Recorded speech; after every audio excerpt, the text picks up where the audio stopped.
தங்களது கடந்த கால வரலாறு, தோற்றம், கலாச்சாரம் ஆகியவற்றை அறியாத மக்கள் வேரற்ற மரம் போன்றவர்கள்.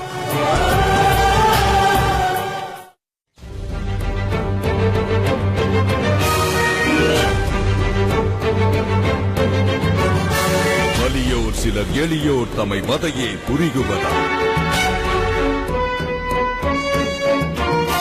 மகராசர்கள் உலகாளுதல் நிலையாம் எனும் நினைவா,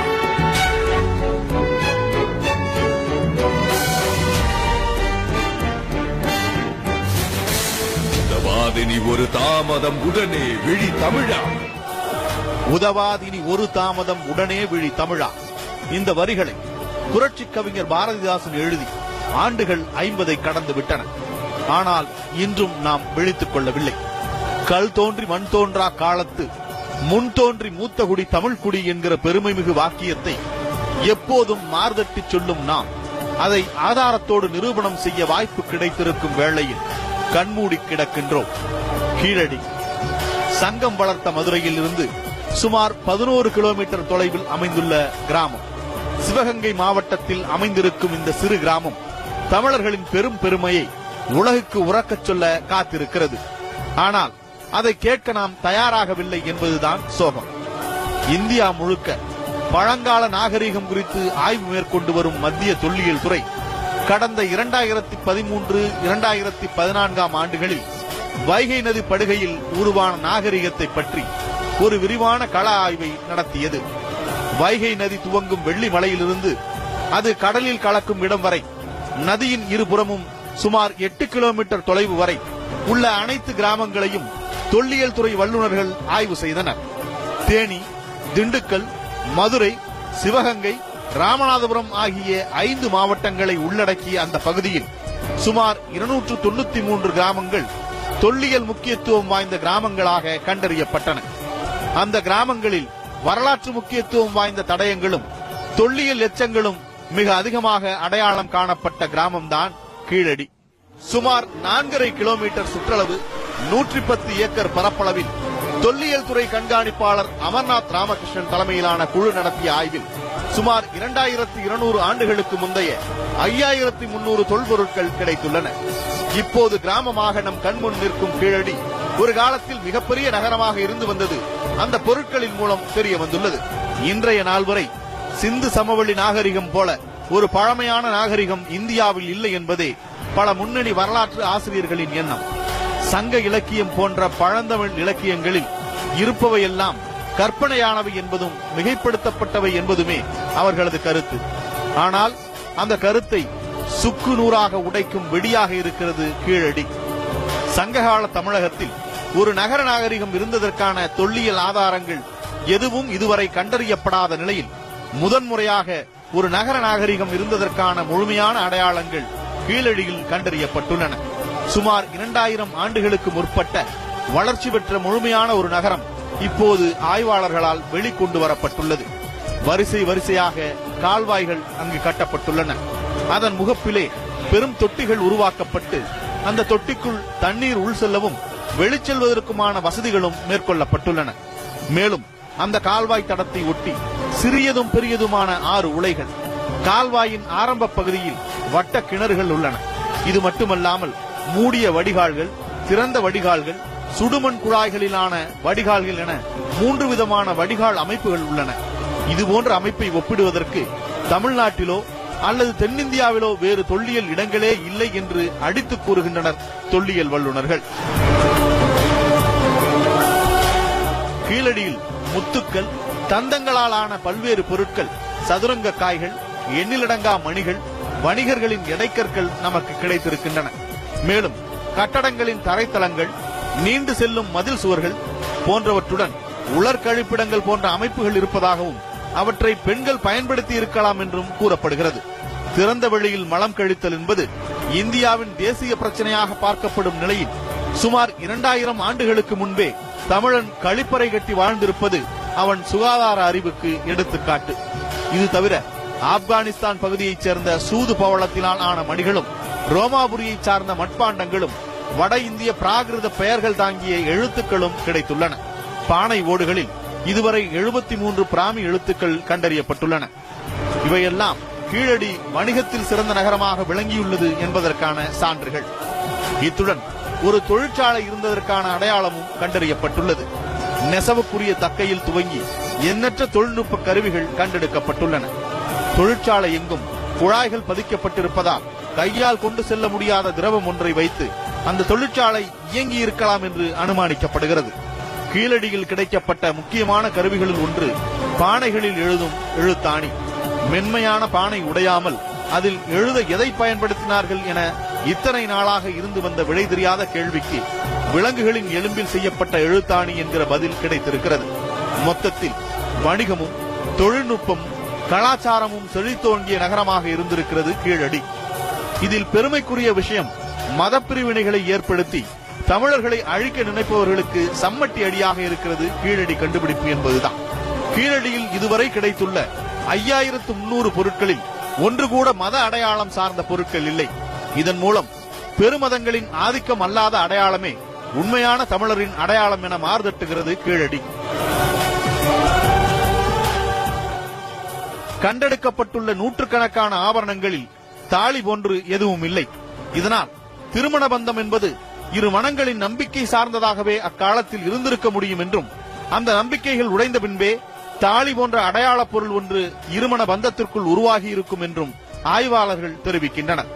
கீழடியில் கிடைத்திருக்கும் கட்டடங்களை கொண்டு அப்போது வாழ்ந்த மக்களின் வாழ்வையும் பண்பாட்டையும் ஆராய்ந்து கொண்டிருந்த தொல்லியலாளர்களுக்கு அங்கு வாழ்ந்த விலங்கு பற்றிய தகவல் ஒன்று கிடைத்தது. சுவாரஸ்யமான கதை. கீழடி அகழ்வாராய்ச்சியில் கண்டெடுக்கப்பட்ட செங்கல் ஒன்றில் ஒரு விலங்கின் கால் தடம் பதிந்திருந்தது. அது செங்கல் காய்வதற்கு முன்பாகவே அந்த விலங்கு தெரியாமல் செங்கலை மிதித்திருக்கலாம் என்றும், அதனால் அதன் காலடி தடம் பதிந்திருக்கலாம் என்றும் யூகிக்கப்பட்டது. இருப்பினும் அது என்ன விலங்கு என்பதை கண்டுபிடிக்க முடியவில்லை. ஏனெனில் அதன் கால் தடம் தற்போது உள்ள எந்த விலங்கின் கால் தடத்தோடும் ஒத்துப்போவது போலில்லை. தொல்லியலாளர்கள் பிரத்யேக ஆய்வுக்கு அதை அனுப்ப முடிவு செய்த நிலையில் அந்த செங்கலை பார்த்த அதிகம் படிக்காத ஆனால் வன அறிவு பெற்ற ஒருவர் அது நாயின் காலடி என்று தெரிவித்துள்ளார். தற்போது இருக்கும் நாய்களை விட அளவில் பெரியதாக அந்த நாய் இருந்திருக்க வேண்டும் என்று கூறிய அவர், அதுபோன்ற நாய்கள் 5 சேர்ந்தால் ஒரு புலியை கூட வீழ்த்த முடியும் என்றும் கூறியுள்ளார். இந்த ஆச்சரியம் நீங்குவதற்கு முன்பாகவே கீழடியின் நாகரிகம் அகழ்வாராய்ச்சியாளர்களுக்கு ஒரு ஐயத்தை ஏற்படுத்தியுள்ளது.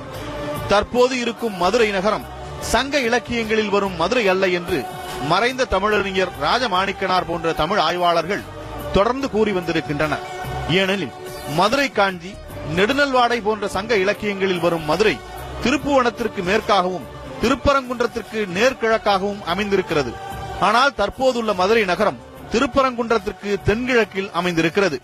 இதனை சுட்டிக்காட்டி தமிழ் அறிஞர்கள் தங்களது சந்தேகத்தை எழுப்பி வந்த நிலையில் புவியியல் அமைப்புகளை கொண்டு பார்க்கும் போது கீழடியில் கண்டுபிடிக்கப்பட்டுள்ள நகரம்தான் மதுரையாக இருந்திருக்க முடியும் என்ற அனுமானத்திற்கு வர முடிகிறது. மேலும் தற்போதைய மதுரையில் கிடைத்த பழமையான கல்வெட்டுகள் என்பது கிபி 9ஆம் நூற்றாண்டு கல்வெட்டுகள் தான். அதைவிட பழமையான தொல்பொருட்கள் கிடைத்திருக்கும் கீழடியே பாண்டிய மன்னர்கள் தலைநகராக ஆண்டதும் சங்கம் வைத்து தமிழ் வளர்த்ததுமான மதுரையாக இருக்கலாம் என்கிற கருத்து தற்போது உருவாகியுள்ளது. மேலும் சிலப்பதிகாரத்தில் மதுரையில் உள்ளதாக குறிப்பிடப்பட்டுள்ள நாளங்காடி, அல்லங்காடி உள்ளிட்ட பல்வேறு வணிக முகாம்கள் கீழடியில் கண்டுபிடிக்கப்பட்ட கட்டடங்களோடு ஒத்துப்போகின்றன. இதில் கவனிக்க வேண்டியது, இத்தனை அரிய தகவல்களும் வெறும் 2 ஆண்டு ஆராய்ச்சியில் கிடைத்தவை என்பதே. அகழ்வாய்வுக்காக தேர்ந்தெடுக்கப்பட்ட 110 ஏக்கர் பகுதியில் வெறும் 50 சென்டுகளுக்கு உள்ளாக 102 குழிகள் மட்டுமே தொல்லியல் துறையால் தோண்டப்பட்டுள்ளது. மீதமிருக்கும் 100க்கும் மேற்பட்ட பகுதிகளை ஆராய்ந்தால் இன்னும் பல அதிசயிக்கத்தக்க தகவல்கள் நமக்கு கிடைக்கலாம். ஆனால் அதற்கு மத்திய அரசு தொடர்ந்து முட்டுக்கட்டை போட்டு வருகிறது. கீழடியில் 2015 மற்றும் 2016 ஆகிய 2 ஆண்டுகள் அகழாய்வு மேற்கொள்ளப்பட்டிருந்த நிலையில் 2017ஆம் ஆண்டிற்கான அனுமதியை மத்திய அரசு நிறுத்தி வைத்தது. இதற்கான எந்த காரணத்தையும் அது தெரிவிக்கவில்லை. மேலும் 3வது கட்ட ஆய்வுக்காக நிதி கோரிக்கை அனுப்பி காத்திருந்த தொல்லியல் துறை கண்காணிப்பாளர் அமர்நாத் ராமகிருஷ்ணன் அசாம் மாநிலத்திற்கு மாற்றப்பட்டார். அதற்கு காரணம் கேட்டபோது துறை ரீதியான நடவடிக்கை என்கிற பதிலே வந்தது. இதற்கு எதிர்ப்பு தெரிவித்து பெங்களூரு தீர்ப்பாயத்தில் அமர்நாத் ராமகிருஷ்ணன் முறையிட்டார். ஆனால் அவரது முறையீடு குறித்து தீர்ப்பாயம் பரிந்துரை செய்தும் தொல்லியல் துறை அதை 2வது முறையாகவும் நிராகரித்து விட்டது.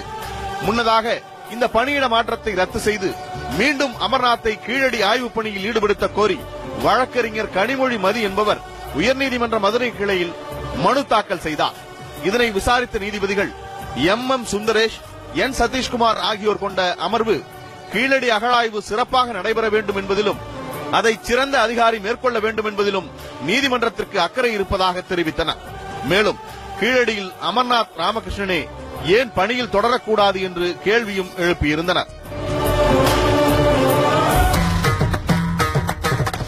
ஆய்வுக்கு எடுத்துக்கொண்ட பகுதியில் 1% நிலப்பரப்பு கூட ஆராய்ச்சிக்கு உட்படுத்தப்படாத நிலையில் தொடக்கத்திலிருந்து ஆய்வில் ஈடுபட்ட அமர்நாத் ராமகிருஷ்ணனை மத்திய அரசு இடமாற்றம் செய்ததும், அவருக்கு பதிலாக ஜோத்பூரில் புராதன சின்ன பராமரிப்பு துணை காப்பாளரான அமர்நாத்தை விட அனுபவம் குறைவான ஸ்ரீராமனை கண்காணிப்பாளராக நியமித்திருப்பதும் உள்நோக்கங்களற்ற தற்செயல் நிகழ்வாகவே தமிழர்கள் பார்க்க விரும்பினாலும் மத்திய அரசின் தொடர் செயல்பாடுகள் அந்த பார்வையை மாற்றும் வகையில் அமைந்து வருவதாக தமிழின ஆர்வலர்கள் குற்றம் சாட்டுகின்றனர். காரணம், குஜராத்தில் உள்ள தொழவீராவில் 13 ஆண்டுகள் அகழாய்வு செய்ய அனுமதித்த மத்திய அரசு, ஆந்திராவில் உள்ள நாகார்ஜுன கொண்டாவில் 10 ஆண்டுகள் அகழாய்வு செய்ய அனுமதித்த மத்திய அரசு, அகிச்சித்ராவில் 6 ஆண்டுகளும் குஜராத்தில் உள்ள லோத்தலில் 5 ஆண்டுகளும் அகழாய்வு செய்ய ஊக்குவித்த மத்திய அரசு கீழடி ஆராய்ச்சியை மட்டும் 2 ஆண்டுகளில் முடிவுக்கு கொண்டு வருவதின் பின்னணி என்ன என்கிற கேள்வி ஒவ்வொரு தமிழனின் மனதிலும் விஸ்வரூபம் எடுத்து நிற்கத்தான் செய்கிறது. ஒரு தொல்லியல் பொருள் எத்தனை ஆண்டு பழமையானது என்பதை கண்டுபிடிக்க அதன் கரிமூலப் பொருட்களின் மாதிரியை வேதிப்பொருள் ஆய்வகங்களுக்கு அனுப்பி கார்பன் 14 பகுப்பாய்வு எனும் முறையில் ஆய்வு செய்ய வேண்டும். பெரும்பாலும் இதுபோன்ற பொருட்கள் அமெரிக்காவின் புளோரிடாவில் உள்ள பீட்டா அனாலிசிஸ் ஆய்வு நிறுவனத்திற்கு அனுப்பப்படுகின்றன. அகழாய்வில் கண்டறியப்பட்ட பொருட்களில் எத்தனை பொருட்களின் மூலக்கூறு மாதிரிகளை கார்பன் 14 பகுப்பாய்வுக்கு அனுப்ப வேண்டும் என்பதை மத்திய தொல்லியல் துறை முடிவு செய்கிறது. ராஜஸ்தானில் உள்ள காளிபங்கனில் நடத்தப்பட்ட அகழாய்வில் 28 பொருட்களின் மாதிரியை ஆய்வுக்கு அனுப்பி வைத்துள்ளனர். தொழவீராவில் இருந்து 20 பொருட்களின் மாதிரியையும், ஆனால் கீழடியில் கண்டறியப்பட்ட மூலப்பொருட்களின் மாதிரியில் 2 மட்டும்தான் கார்பன் 14 பகுப்பாய்விற்கு அனுப்ப மத்திய தொல்லியல் துறை அனுமதி வழங்கியுள்ளது. குறைந்தபட்சம் 10 பொருட்களின் மாதிரியையாவது ஆய்வுக்கு அனுப்பினால்தான் பொருட்களின் உண்மை தன்மையை அறிய முடியும் என்பது தொல்லியலாளர்களின் கருத்து. கீழடியில் அகழாய்வு தொடங்கப்பட்ட போது குஜராத்தில் உள்ள பிரதமர் மோடியின் சொந்த ஊரான வாட் நகரிலும் ராஜஸ்தானில் உள்ள பிஞ்சோர் என்னும் இடத்திலும் அகழாய்வுகள் தொடங்கப்பட்டன.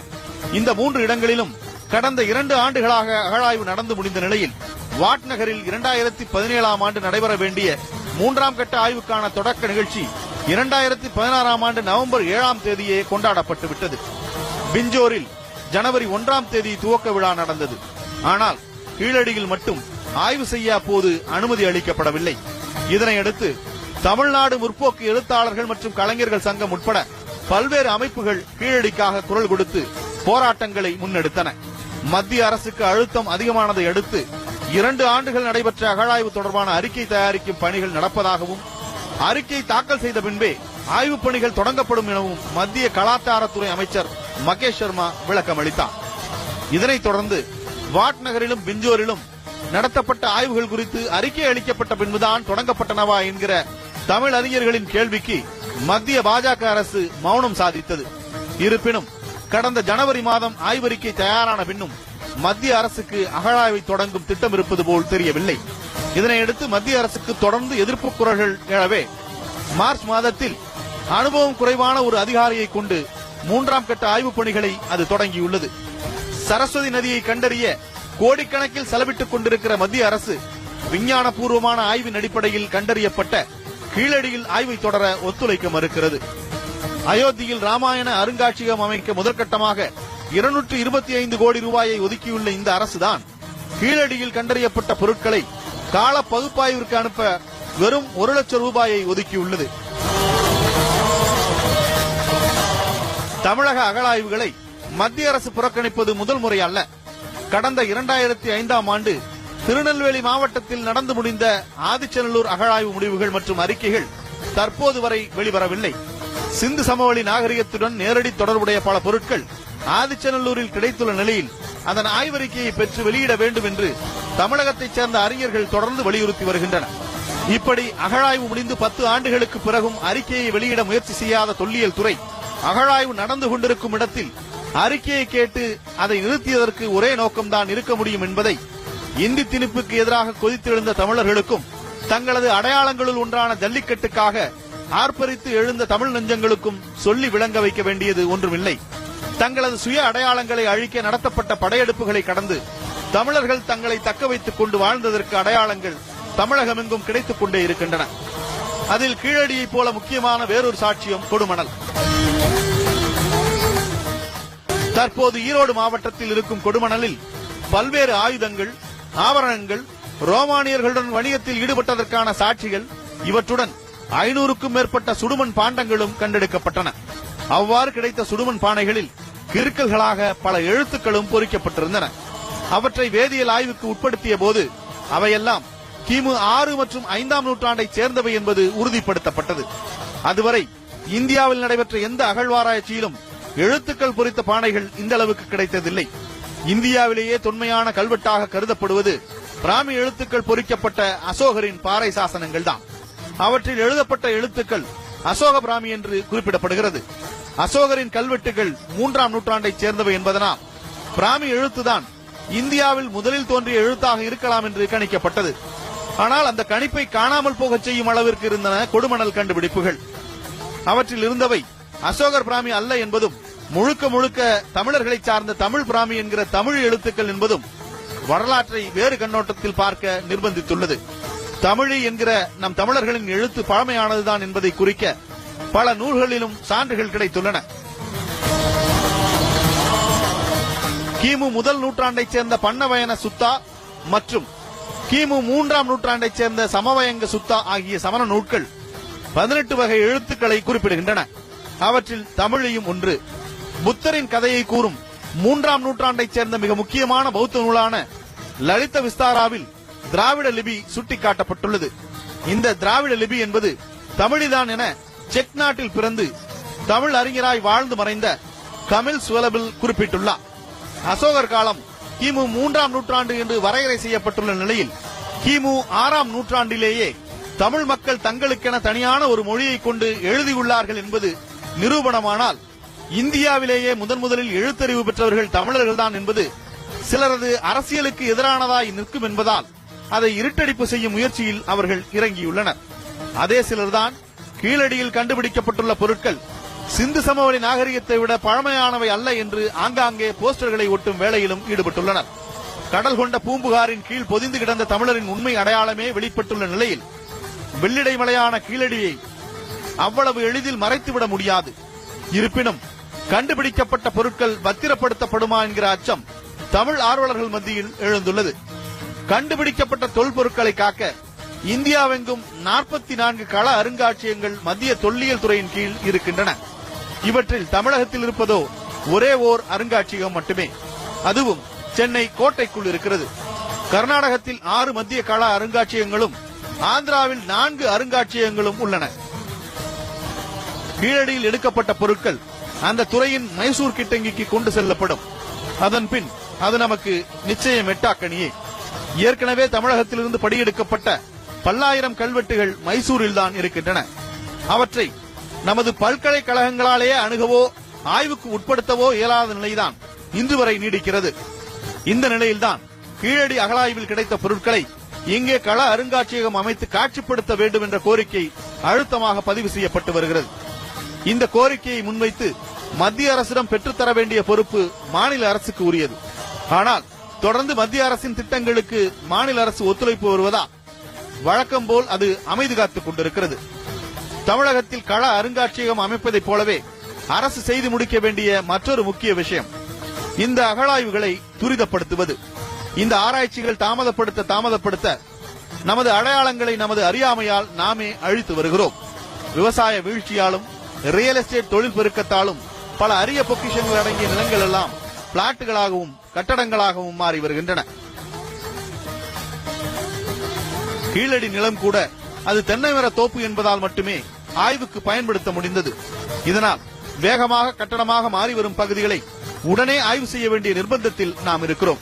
கீழடியில் கிடைத்துள்ளவை உண்மையிலேயே பழமையானவையா இல்லையா என்ற விவாதங்களை தொல்லியல் அறிஞர்கள் செய்து கொள்வதே சரி. ஆனால் அகழாய்வை அனுமதிக்க மாட்டோம் என்ற அரசியல் ரீதியான முடிவை அரசியல் கொண்டு எதிர்கொள்ள தமிழர்கள் தயாராக இருக்க வேண்டும். தமிழர்களின் அடையாளங்களை நாகரிகங்களின் பாடத்திட்டங்களில் சேர்த்து மாணவர்களுக்கு இது குறித்த விழிப்புணர்வை ஏற்படுத்த வேண்டும் என்ற முழக்கமும் எழுந்து வருகிறது. சிறு குழந்தைகளுக்கு நாகரிகத்தை கற்றுக் கொடுக்கும் போது அது எவ்வளவு பாரம்பரியமிக்கது என்பதையும் போதிக்க வேண்டும். நாம் நண்பர்களோடு சேர்ந்து வடநாட்டு உணவகத்துக்கு சென்று ராஜஸ்தான் தாலி வாங்கி வயிறு நிறைய சாப்பிடும் அதே வேளையில் முதுமக்கள் தாழி குறித்த உரையாடலை தொடங்க வேண்டும். இடிக்க வேண்டிய தீண்டாமை சுவர்களை எல்லாம் இன்னும் இடிக்காமல் வைத்திருக்கும் நம் சமூகம் காக்க வேண்டிய தமிழர் அடையாளத்தை பிறர் தகர்க்க விடுவது சரியா? அறியாத தமிழா உன் அறியாமை பிழையால் உன் அடையாளம்